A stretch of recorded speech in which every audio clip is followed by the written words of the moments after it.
സത്യസന്ധതയോടും വിശ്വസ്തയോടും സമാധാനകാംക്ഷികളായി നീതിയെ ആഗ്രഹിക്കുകയും സത്യത്തിന് ചെവി കൊടുത്ത് ജീവിക്കുകയും ചെയ്യുന്നവനെ നീതിമാൻ എന്ന് വിളിക്കപ്പെടും.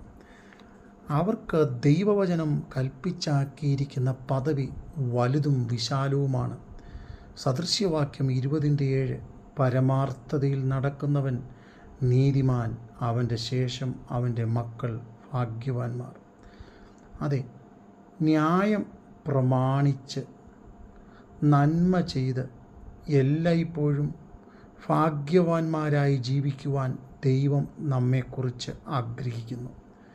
ന്യായവും സത്യവും നീതിയും സമാധാനവും ദൈവിക സ്വഭാവങ്ങളിൽ ഉരുത്തിരിയുന്ന ഒരവസ്ഥയാണ്. അതെ, 112-ാം സങ്കീർത്തനം 2-ാം വാക്യത്തിൽ നീതിമാൻ്റെ സന്തതി ഭൂമിയിൽ ബലപ്പെട്ടിരിക്കും, നേരുള്ളവരുടെ തലമുറ അനുഗ്രഹിക്കപ്പെടും. പിന്നെയും 37-ാം സങ്കീർത്തനം 5-ാം വാക്യം, ഞാൻ ബാലനായിരുന്നു, വൃദ്ധനായിത്തീർന്നു, നീതിമാൻ തുണയില്ലാതിരിക്കുന്നതും അവൻ്റെ സന്തതി ആഹാരം ഇരക്കുന്നതും ഞാൻ കണ്ടിട്ടില്ല. 92-ാം സങ്കീർത്തനം 12-ാം വാക്യം, നീതിമാൻ പന പോലെ തഴയ്ക്കും, ലെബാനോനിലെ ദേവദാരു പോലെ വളരും. യെശയ്യാപ്രവചനം 56:1, എൻ്റെ രക്ഷ വരുവാനും എൻ്റെ നീതി വെളിപ്പെടുവാനും കാലമടുത്തിരിക്കുന്നു, ന്യായം പ്രമാണിച്ച് നീതി പ്രവർത്തിച്ചുകൊള്ളുക.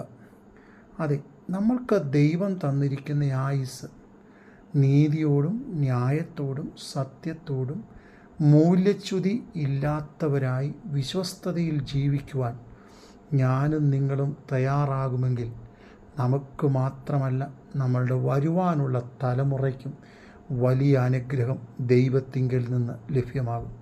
അതുകൊണ്ട് ദൈവം നമ്മൾക്ക് നൽകിയിരിക്കുന്ന ധാർമ്മികത, സത്യസന്ധത, മൂല്യങ്ങൾ ജീവിതത്തിൽ പ്രാവർത്തികമാക്കി ഒരുവനാൽ ഒരുവൻ ഒടുങ്ങിപ്പോകാതെ വണ്ണം ദൈവകൃപ പ്രാപിച്ച് അനുദിന ജീവിതത്തിൽ ശക്തരായി ജീവിപ്പാൻ ദൈവം നമ്മെ സഹായിക്കട്ടെ. നീതിമാൻ്റെ മക്കൾ സമാധാനം അനുഭവിക്കും.